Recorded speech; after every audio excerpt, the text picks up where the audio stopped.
طيب.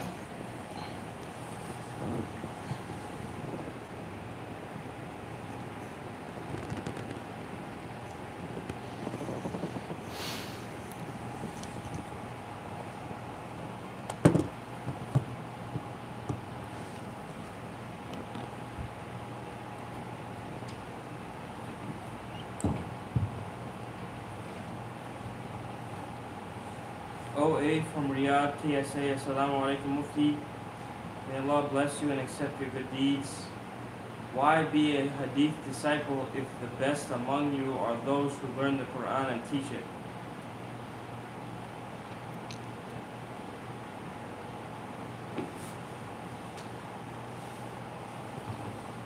Bismillah, alhamdulillah, wa salatu wa salam ala rasulillahi amma ba'd.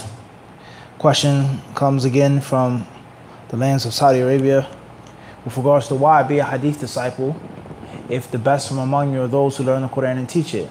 How do you know that? How do you know the best are those who learn the Quran and teach it? Except through hadith. Uthman radiallahu anhu narrated that in Sahih Bukhari. Point proven. Next question. Fadl akhi. My question is personal. Where I live, a small band of Muslims get together and pray congregation in the basement of a church. Now, we have a big mat that we roll out, and we have the prayer rug in front. Now, I always try to make sure that the prayer mat is the same direction as the big rug, so the imam isn't facing in another direction. Recently, there's these people who know more Quran, so they leave. They know that I do this, and I've told them that this is how I like it done. After being corrected, this person intentionally moves the prayer mat slightly to the right, which leaves me with no choice. Either I deviate and I make my robe crooked, or I don't pray the salah. And the last two times this happened, I couldn't get myself to pray the salah. And I do not wish to cause fitna amongst the brothers, so I just stopped going. Because if I go, and I don't want to cause drama, I don't want to cause arguments, and I don't really have anywhere else to pray because all the other masajids are really far. I live on Roosevelt Island, so I have to go off Roosevelt Island. It's like 20-30-minute bike ride or something to go to another masjid, and that's really difficult for me for like every Fajr. Maybe Isha I can make it, So that's my situation. I just, since yesterday I haven't been going. I haven't been praying with the brothers because I couldn't get myself to do. I don't know what to do. Tayyib. The question says, we pray in the basement of a church. Me and a few brothers, we have a small congregation there. And there's an issue, a bit of a difference or discrepancy regarding the direction of the Qibla. Exactly or approximately, etc. So when I pray, or I'm guessing when you lead the salat, or when you're there, you put the... I roll it out. Sometimes. You lay it out in the direction that you feel is right. I don't mind which direction. I don't mind the direction. I just don't want deviation. I don't want the imam facing one way. Clear. Yeah. You lay out the rugs in a manner which you feel is correct with regards to the Qibla, and the rows behind him. And then someone comes, whether it's the imam or another person, and they move it, they deviate, etc. So I don't want to cause fitna, I don't want to cause drama, I don't want to start an argument by saying it should be this way, they say no, it should be that way. This is the closest place of prayer to my home in Roosevelt Island.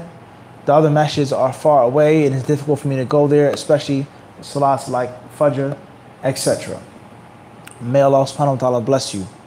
We have several different issues in this question. The first is the issue of praying in a church. Basement, attic, front yard, backyard. What is the permissibility of praying, offering prayer in a church?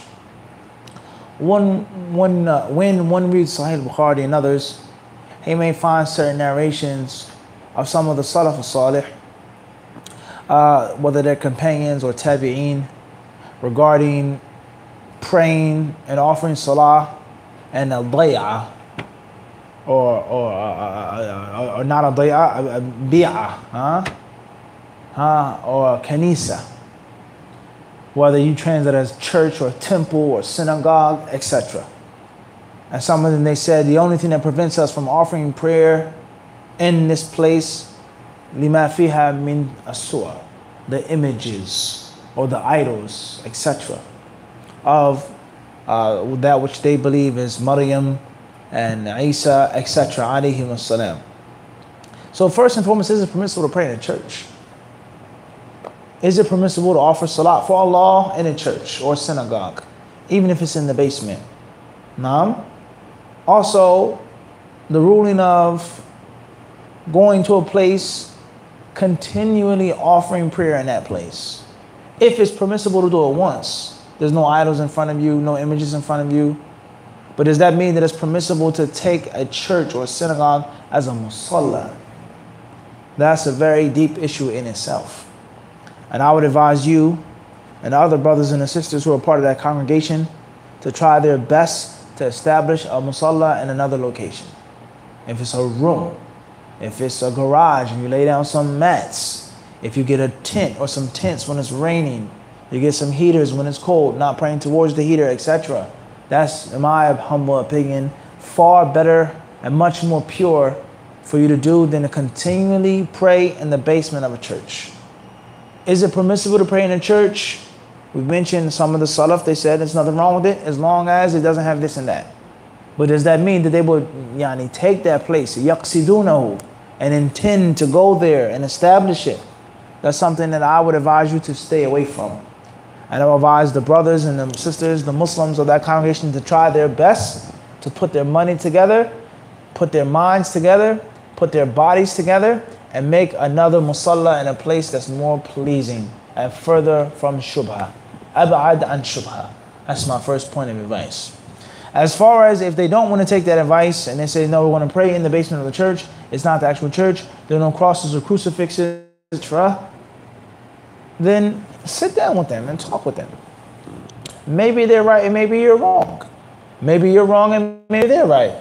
Maybe the difference of opinion with regards to the direction of the prayer rugs and the qibla isn't actually something that is a core issue. It may just be a few degrees or clicks or notches. Sit down and talk with them, converse with them. And there's no need for an introduction. Be upfront with them. Assalamu alaikum. Listen, I would like to talk about something. I have an issue. I don't feel comfortable. I feel like maybe I'm wrong. Maybe talk with them. See what they say. See what they say. Open up the door for discussion. And if you have your proofs and your evidences, and you're sure that this is the proper way of lining up in the direction of the qibla, give them advice and explain it to them, and hopefully they'll take it from you.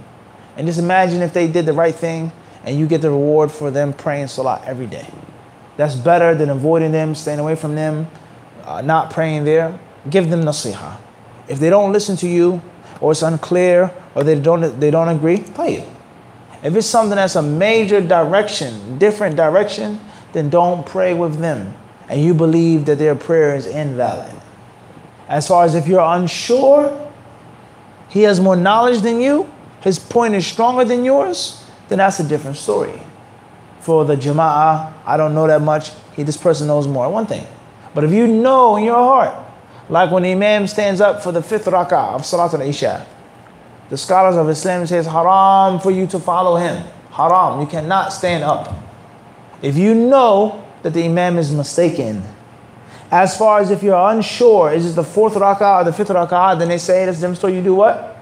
You may stand up because you're supposed to follow the imam. And the imam is presupposed to have more knowledge than you. But you know or believe in your heart the imam is tripping. It's the 5th rak'ah, al-khamisa. And Isha is only what? 4. Then it's haram for you to stand up behind him. So that's the advice that I would give to you, to sit with them, talk with them, discuss it, tell them, explain to them. Maybe they're ignorant, maybe they don't know. Maybe you're mistaken. You won't know until you open up the table of discussion. And avoiding fitna, staying away from drama, doesn't mean that you don't say the truth. Nor does it mean that you don't give advice, as we just said. So that's relative and subjective. Ista'in billah, seek Allah's help. And I don't think that a sincere, honest, God-fearing Muslim is going to get an attitude problem or upset for a brother that comes to him with the proper etiquette and is concerned. And Allah knows best. That's what I feel about the issue. Mustafa H. Fadlu, I akhi. feel like I haven't explained the question properly. I don't mind the Qibla direction. If we're a few degrees this way, a few degrees that way, Allah is merciful. That's fine. We're trying our best to face the Kaaba. That's not my concern. My concern is the Imam, he intentionally, because I stopped him once or twice already, trying to make the row straight, trying to have the Imam facing the same way as the people. He intentionally takes his foot and he moves the carpet that's in front a little bit to the right, which causes deviation, which leaves me with no option. Either I make a deviation in the line by following the Imam, by facing the same direction as the Imam, or I don't face the same way as the Imam, I face a different way. That's my main concern. Same advice. I have the same advice. Okay. Mm-hmm. Mustafa H. From Newcastle, UK. Assalamu alaikum wa rahmatullahi wa barakatuh. What's the best possible thing to do if going to seek knowledge abroad isn't possible? Question says, coming from the UK, what's the best possible thing to do with regards to seeking knowledge if going abroad isn't possible? In this situation, I would use the popular narration, even though it's not authentic. It's not authentic. It says, "Utlub al-ilm walau bis-sin." Seek knowledge even if you have to go to China. Seek knowledge even if you have to go to China. Okay? What's important is, and yani min latif ma yudhkar, interesting story. I was once buying a laptop and also getting a laptop serviced. And the lady who owned the place and was working on a laptop, she was from China. So she saw some Arabic software on my laptop. She said, "You speak this?" I said, "Yeah, alhamdulillah." She said, "Oh, cool." So she was interested in the Arabic. How can you speak it? Trying to fix the language for the software. So I made this quote for her in quotations and I wrote it out for her. She says, "Can you type that for me?" So I typed it out, printed it, and the next time I came in the store, she had it hanging up on her wall, in Arabic. "Utlub al-ilm walau bis-sin." Knowledge, even if it's what? Even if you got to go to China. She took pride in that. I never said it the Prophet's words. I said it's a wise statement. Allah knows best if she became a Muslim later on. At the end of the day, seek knowledge even if you got to go to China. I think that's a very profound statement. And we're not saying that that's the Prophet's words. Seek knowledge even if you have to go to China. Meaning, don't hold anything back with regards to getting the beneficial information. You're in the UK. You have to study with someone in the masjid, on your phone, the live stream, teach yourself, whatever you got to do to get the necessary knowledge, what? Do it. That's my advice. And nothing can hold you back if you truly want to seek beneficial knowledge. As the Prophet ﷺ used to say after the salah, "Allahumma anta salam, wa minka salam, tabarakta, ya dhal jalali wal ikram." And towards the end of that supplication, he says, "Allahumma la mani'a." He says what? There's nothing what? وَلَا مَانِعَ لِمَا أَعْطَيْتَ وَلَا مُعْتِيَ لِمَا مَنَعْتَ. No one can hold back what you give, and no one can give what you hold back. So if you really want to seek knowledge, there is no place, there's no age, there's no gender, there's no race, there's no color. Ilm is for whoever is daring enough to pursue it. And it does not matter where you are. You can be in the UK seriously seeking knowledge. I'm too old to get into Medina. I have a lisp. I stutter. I'm this. I'm that. Knowledge doesn't know these things that human beings know. But it depends on how bad you want the knowledge. How sincere you are. How hardworking you are. How much you pray to Allah to give you that barakah and to make you accurate in your search. So that's my advice, akhi or ukhti, is that knowledge doesn't start nor does it stop in Medina. Knowledge doesn't start nor stop in Yemen or Egypt. Knowledge is wherever you are. Utlub al-ilma walau bis-sin. Seek knowledge even if you got to go where? To the Far East. And Allah knows best. Wa iyyakum barakallahu feek. Shifa E from Munich, Germany. Is it a sin to take the bus or train without a ticket? Repeat the question, please. Is it a sin to take the bus or train without a ticket? And where is the question coming from? Munich, Germany. Come from Munich, Germany. طيب. So all Hadith disciples in Deutschland, Munich and other than Munich, May Allah bless you all. You should not get upon the train or the bus or the tram or the trolley unless you have paid for your fare. That is what you should do. Is it haram to get on without a fare? Is it obligatory to pay a fare? The kuffar, non-Muslims, how much money they're making, the monopoly over the transportation system. If you don't have no money, you have to get somewhere, you lost your ticket. We're not get into that right now. What's important is, I don't think you as a human being and a Muslim will want to put yourself in a difficult and awkward situation if you're stopped or confronted, or if you're locked up or fined because you didn't pay for a couple of dollars or whatever the currency is in Germany for getting on a train. It's just not worth it. Let alone representing Islam, representing the Sunnah. So that's the best thing to do. As far as if you don't have it, you lost it. As far as if you feel that the transportation company is a big fat rat stealing and sucking the wealth out of people and providing minimal service, it's a different story. And we know that there's a reality of the modern world. Is what? It's the reality of the modern world. And a crazy thing is that you get on a train sometime in the United States, oftentimes they don't even take your ticket. Even if it's not that crowded. Something's wrong now. The train is running. They're making millions and millions of dollars with or without your what? Your ticket. I'm not telling them to steal or break any rules. That's not what I'm saying. I'm trying to prove a point of rationale. Allah knows best. H, I'm from London, UK. Assalamu alaikum wa rahmatullahi wa barakatuh. Mufti, can you give advice to those who use social media? Barakallahu feek. Wa feekum barakallah. We've done lectures on this, khutbahs, 5 minutes of fa'idas. The best advice is اتق الله حيثما كنت وأتبع سيئة الحسنة تمحها وخالق الناس بخلق حسن. Fear Allah wherever you are. You make a mistake, immediately fix it by doing that which is right. And treat the people honorably.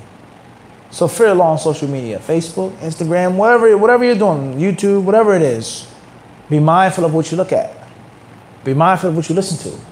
Be mindful of what you say. Be mindful of what you allow people to say to you. If it's a worldly issue, make sure that you're not looking at no naked people, opposite or same sex. Make sure you're not looking at something that's unbefitting of a Muslim. Make sure that you're not drooling over the worldly life, which many of us we do. We say we have zuhd, right? And the dunya is bad, and Imam Ahmed did this, and Imam Ahmed didn't do that, and he wouldn't need this. But we fantasize about the dunya. And we live in a small, tiny studio type of apartment, and we wish we lived in a grand, gigantic palace with all of the lavish luxuries. So the true zuhd and the foundation of zuhd starts, begins, and ends where? Without question, in the heart. So that's my advice. Be mindful of what you look at on social media. Be mindful of talking about Islam and the deen. Are you sure about this, Akhi? Did you study the issue well? Are you sure about this hadith? Are you sure that's what the Sheikh said? Are you sure that's what the Sheikh meant? Are you sure? And even if you are sure, do you need to say it? Can someone else say it? Can someone else do it? Should you be talking about this and discussing these issues? Do you know who this person is, this mubtadi'? If he walked past you, would you know what he looked like? Sheikh Fulan, the ulama. If this Sheikh walked past you, would you know what he looked like? What do you know what you look like? Be mindful of these things. Talking about people, praising people, and dispraising people, and exaggerating. The best advice I can give with regards to the extremism of praising individuals. And there's no doubt about that on social media. People are extreme. And people are extreme in debasing individuals. Shameless khabith. Shaitan, this, that. The narration of Ali radiallahu anhu, which is not the Prophet's words. It's not an authentic hadith. Rather, it's mawquf. It's a statement of Ali radiallahu anhu. It's not the Prophet's words. He said to love your friend or your companion moderately, for one day they may become your enemy. And hate your enemy moderately, for one day they could become your what? Be mindful of this, what you say. Do you have to say it? Do you have to be involved in the fitna? Imam al-Bukhari, rahimahullah. Imam al-Bukhari, Allah. Bukhari. He himself, many narrators of hadith, he wouldn't even talk about. He would say, takallamu fihi. They spoke about him. They spoke about him. He would say, sakatu anhu. They kept silent about him. Fihi nazar. Some issues, some scrutiny. That's all he would say. And that was Imam who? Bukhari. And his rationale was, why do I have to call him a kadhab? Imam Ahmad ibn Ma'in, they have stuck out their necks already. They bear that responsibility. And inshallah, Imam Ahmad ibn Ma'in, they wouldn't talk about the narrator unless he's clearly what? A liar. But that don't mean I have to say it. Even though he's a liar. And he's a weak narrator, but he said what? I don't want to be involved with it. I don't want no one accusing me on Yom Al-Qiyamah of slandering him. Look at the piety of Imam al-Bukhari. How better the world would be today if some of us implemented a tenth of this piety. You don't have to say something. You don't have to be involved in this fitna. Even if the person is a person of bid'ah. You don't have to be involved in it, yaqi. So that's my advice. Also, my advice is be mindful of who you listen to and who you watch. Be careful, be selective. All right? And this applies to someone of bid'ah and it applies to someone of ignorance. There's no difference between the two. He shouldn't be talking because he made this mistake and ulama want from him, whatever, if that's even true. And he should not be talking because you were an English teacher. You never were a student of knowledge. You don't know what you're talking about. You don't know your elbow from your... Say what? Your hamstring. That's what we'll say. Shouldn't be talking, you shouldn't be listening to this person. Or someone that's better. Someone that's more well-grounded. Someone has more age, more experience, etc. There's rules of who you take your knowledge from. There what? There are rules. So be selective, be mindful. If you make a sin, you say something about somebody, and it's unjust, fix it. You were looking at something that you're not supposed to be looking at it, avoid it, stay away from it. And treat the people honorably. Don't gossip, don't backbite, don't be jealous. All of the rules of Islam apply to what? Social media. You can't envy your brother in person. You're not supposed to envy your brother online. You can't lust over a woman that's not your wife or your right-hand possession in person. You can't lust off of her what? Online. You can't be a liar and a gossiper and a backstabber, a shameless cheat. In person, the same applies to what? Online. And many of us are liars and backbiters and gossipers and shameless cheats on social media, Tough guys. Talk about people, refute people, this and that. You see him in person, Assalamu alaikum, can Sheikh? His head is moving in his hand. You see him in person, no brother, I didn't mean that. I just, I thought that. Behind a computer screen is what? You have to be mindful of this. And social media has its virtues, and by Allah it has its what? Has its vices. And I say from the greatest virtues and vices of social media is that it's given a coward heart. And it's caused a brave man to be a coward. It has caused the coward to be brave. He can talk about an issue and speak about an issue and talk about a person. You, ya akhi, have not studied 1/20th of what this person has studied. He has forgotten more than you've ever will memorize. This person has memorized more books than you have ever have read. And you talk about him because you're behind a computer screen. He wouldn't say anything to him face to face. What did the poet say? What? So if poetry was a house, you'd be what? You'd be evicted. And it caused people who have courage, they're supposed to have courage, supposed to have the proper knowledge, to be silent and meek. Well, Sheikh Fulan, Brother Fulan, the brothers, they spoke about him all. Well, I don't want to say anything. It's a musibah. So may Allah Azza wa Jalla protect us from cowardice and protect us from being liars and backstabbers and being slaves of social media. That's my advice and that's my humble advice in brief. Wallahu alam. HA from New York. Assalamu alaikum wa rahmatullahi wa barakatuh. Ya Shaykh al-Kareem. Should one stand up while praying on an airplane? Wa alaikum assalam wa rahmatullahi wa barakatuh. If you can stand up praying on an airplane, then do so. If you can speak to one of the employees, the stewardess or whatever they're called on the plane, can I get 5 minutes? I'll pray in the back where the kitchen is. People are asleep. No one's using this bathroom. Play here. And if you can't, there's no space, or they're going to look at you, they're going to think that you're trying to do something illegal, you're going to be accused of being a terrorist or something outlandish. فَاتَّقُوا اللَّهَ مَا اسْتَطَعْتُمْ. Fear Allah wherever, how the best way you can, sitting down.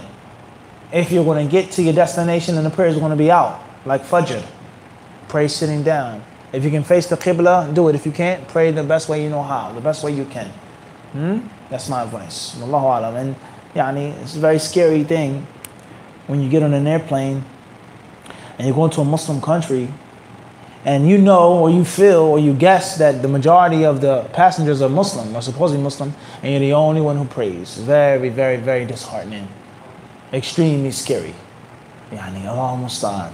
La hawla wa la quwwata illa billah. And it just makes you think about that view that we spoke a couple years ago, how some people may say, some ulama may say, that it's an impractical view to say that those who don't make salah are kuffar. I'm not saying this is my view. Some ulama, they've said this. They say it makes no difference whether you say the tariq as-salah is a Muslim or kafir, because there's so many people around us, in our families, our communities, our neighbors, that do not make salah. So what will be the benefit of saying that he's a kafir? He's your brother-in-law. You want to still give him salams. He's going to come over your house, your father, your grandfather, this one, and they're still going to give you salams. They're going to eat your food, you're going to eat their food. Or are you going to say, wa alayk? Where are you going to eat from? The butcher doesn't pray. And you know he doesn't pray. You what? You know he doesn't make salah. You see him sitting there smoking a cigarette, time to pray. Sun rises, sun sets. Maghrib is out. Isha is done. He didn't pray. Where are you going to eat your food from? Where are you going to get your thobe made at? You're not going to walk into a place overseas and say, what? And he's going to, he says, somebody said, wa alayk. Who's going to do that on me? You've seen that? So oftentimes people, and how many women will be divorced from their husbands immediately for husbands that don't what? Don't pray. How crowded are the masjids on Jumu'ah? Every single masjid overseas in Medina is packed for Jumu'ah.